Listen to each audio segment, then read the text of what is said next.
Has this ever happened to you before? You leave an interview and you're driving home and you're thinking about the questions, you're thinking about how the interview went, and there's this one question that you're questioning your answer with. You thought maybe you might have came across a little bit too aggressive.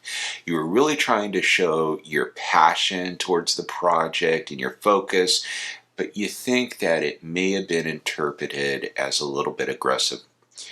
This happened to one of my clients recently, but it's happened a number of times over the years with clients that I've worked with who will come back and they'll say, I felt like I might have been a little bit too aggressive in the response that I gave. And in this case here, this was exactly what happened with my client.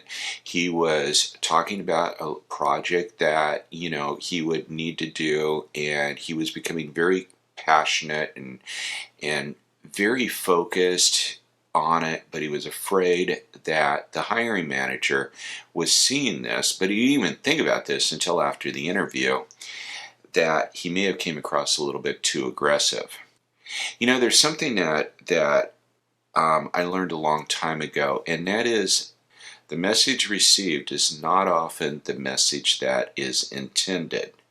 And I want you to also keep this in mind. It's a mantra that I really try to encourage my clients to follow as much as possible, and that is, I am a professional. I have no problems. I create no problems, and I'm here to solve all of your problems. That third element right there, I create no problems. I used to have, I had a client a couple of years ago. He was very high level CFO that had been displaced from a merger and acquisition.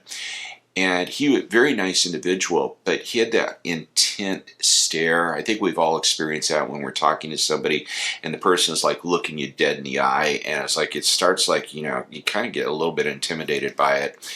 And I was talking with him about something, and I just stopped dead in the tracks, and his name is Bill.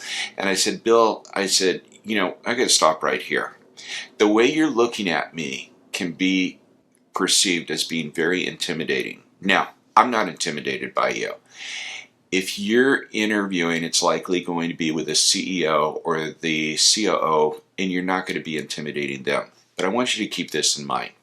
You're sitting outside that CEO's office. You're waiting to go in and speak with him to begin the interview.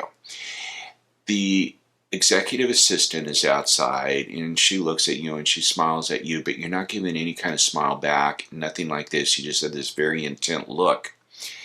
So you go in for the interview, and it goes really well, and you come out and you leave, and that CEO comes out, looks at his executive assistant, and says, "What'd you think about that person?"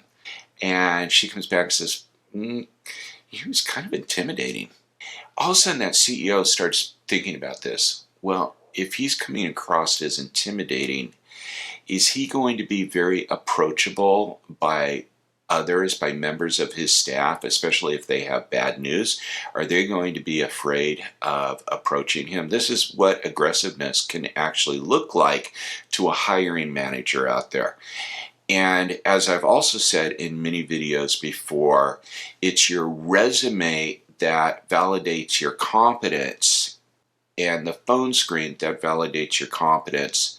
It's the in-person interview, or a lot of times nowadays the video interview, that really validates your compatibility. Sure, they're going to still be interested in your competence, but it really becomes down to compatibility. Are you going to be a good fit? Are you going to be a good fit on the team? Are you a good fit with the culture? So always keep this in mind. As passionate as you want to be with this, have a smile occasionally. Use your hands. This is a great way. When you show in your palms and your hands, it actually is a great way to really develop rapport and trust with that individual sitting across from you, whether it's in person or it's a video. The eye contact, smiling, all of this is something this individual was not doing. In fact, when we talked, I noticed his camera was like from here up, and I kind of pointed that out too. He had a lot of things that were going against him. So Just want to share this with you. I hope you found it informative and useful. If you haven't already subscribed to this channel, make sure that you do so. Hit the bell notification as I do upload new career tips and strategies every Tuesday, and I would love to see you next week.